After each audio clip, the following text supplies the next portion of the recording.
देखिए दोस्तों, आज की वीडियो में हम समझने वाले हैं कि 4 भाई में से 3 भाई बंटवारा नहीं चाहते,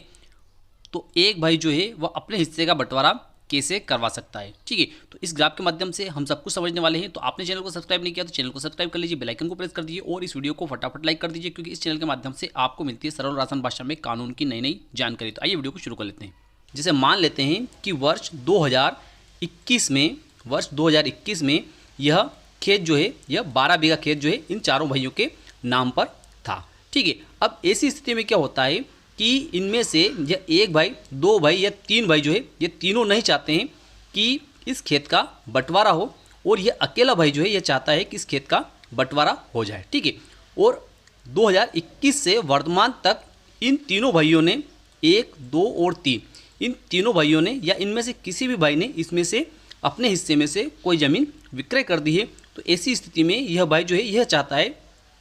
कि ऐसा न हो कि ये लोग जो है इनके हिस्से की सभी ज़मीन बेच दे और इस ज़मीन में फिर भी इन लोगों का नाम इसमें रह जाए। ठीक है, तो ऐसी स्थिति में यह भाई चाहता है कि इसका हिस्सा इस ज़मीन में से अलग निकल जाए। ठीक है, तो ऐसी स्थिति में इस भाई को क्या करना चाहिए कि मध्य प्रदेश भू राजस्व संहिता की धारा 178 के तहत तहसीलदार महोदय के समक्ष आवेदन पत्र पेश करना चाहिए। ठीक है, और उस आवेदन पत्र के साथ में कौन कौन से दस्तावेज लगाने चाहिए उसको भी हम थोड़ा सा समझ लेते हैं। ठीक है, तो ऐसी स्थिति में इस भाई को वे दस्तावेज लगाना चाहिए जब यह ज़मीन जो है, ये खेत जो है इन चारों भाइयों के नाम पर 2021 में या इनमें से किसी भी व्यक्ति ने कोई ज़मीन नहीं बेची थी या दान नहीं की थी या विनिमय नहीं की थी, उस समय जो इनका 12 बीघा का जो खेत था, उस खेत की उस वर्ष की 2021 की, या जब भी ये ज़मीन इन सभी लोगों के नाम पर जब इनने कोई विक्रय नहीं किया था, उस समय जो संपूर्ण खाता था उसके खसरे की या उसके B1 की नकल लगानी चाहिए। क्या करना चाहिए? उसकी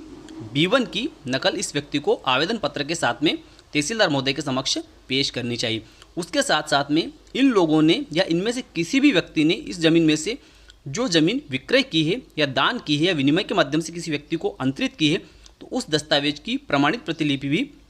इस व्यक्ति को तहसीलदार महोदय के समक्ष आवेदन के साथ में पेश करनी चाहिए। ठीक है,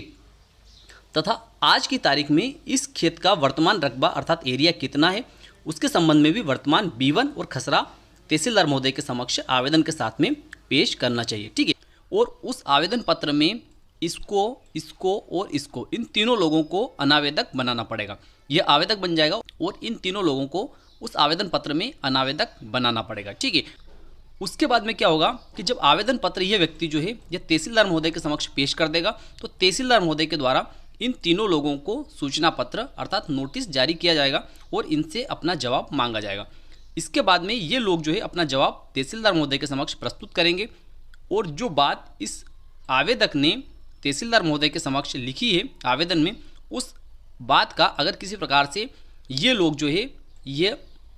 विरोध करते हैं, तो ऐसी स्थिति में तहसीलदार महोदय के द्वारा उस बात पर भी विचार किया जाएगा। ठीक है, उसके बाद में तहसीलदार महोदय को यह संतुष्टि हो जाती है कि हाँ, वास्तव में इस व्यक्ति ने जो आवेदन पेश किया है वह सही किया है और इन लोगों ने अपने किसी हिस्से को इस ज़मीन में से विक्रय कर दिया है, दान कर दिया है, विनिमय के माध्यम से अंतरित कर दिया है, तो उस हिस्से को उस व्यक्ति के हिस्से में से कम करते हुए शेष भूमि जो बची है उसके संबंध में फर्द बुलवाने हेतु तहसीलदार महोदय के द्वारा मौजा पटवारी को एक सूचना पत्र भेजा जाएगा। उसके बाद में मौजा पटवारी के द्वारा तहसीलदार महोदय के समक्ष फर्द प्रस्तुत की जाएगी कि इन लोगों का इस ज़मीन में किस प्रकार से हिस्सा है। ठीक है, तो जब फर्द आ जाएगी तो उस फर्द पर भी इन लोगों को